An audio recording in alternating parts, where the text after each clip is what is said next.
নির্বাচন হলে দেশের সব সংকট কেটে যাবে বলে মন্তব্য করেছেন বিএনপি মহাসচিব মির্জা ফখরুল ইসলাম আলমগীর। বলেন, ভয়াবহ দানবের হাত থেকে দেশ রক্ষা পেয়েছে। নতুন দেশ গড়ার স্বপ্ন যাতে নষ্ট না হয় সে চেষ্টা করতে হবে।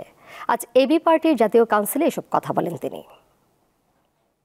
শনিবার সকালে রাজধানীর সোহরাওয়ার্দী উদ্যানে আমার বাংলাদেশ পার্টির প্রথম জাতীয় সম্মেলন অনুষ্ঠিত হয়। সম্মেলন উদ্বোধন করেন মুক্তিযোদ্ধা এবং জুলাই গণ অভ্যুত্থানে শহীদ পরিবারের সদস্য ও আহতরা।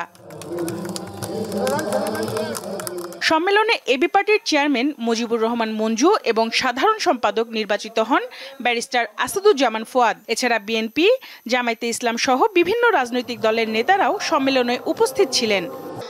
অভ্যুত্থান যে লক্ষ্যে পৌঁছানোর কথা, যদি সরকার জনগণ থেকে বিচ্ছিন্ন হতে থাকে, দ্রব্যমূল্য এবং অন্যান্য খরচের চাপে জনগণ যদি নাভিশ্বাস হতে, তাহলে অভ্যুত্থান তার লক্ষ্যে পৌঁছাতে সমস্যার মধ্যে পড়বে, সংকটের মধ্যে পড়বে। আজ যে নতুন বাংলাদেশ গড়বার স্বপ্ন মানুষের চোখে ফুটেছে, স্বয়ংক্রিয়ভাবে নিজে থেকে আন্দোলনের মধ্যে থেকে রক্ত দিয়ে জীবন দিয়ে সেটাকে ব্যর্থ হতে দেওয়া যাবে না।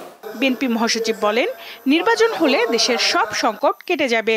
নির্বাচন চাই বা নির্বাচনে অস্থির হয়ে গেছে, বিষয়টা কিন্তু সেটা না, এটা বুঝতে হবে।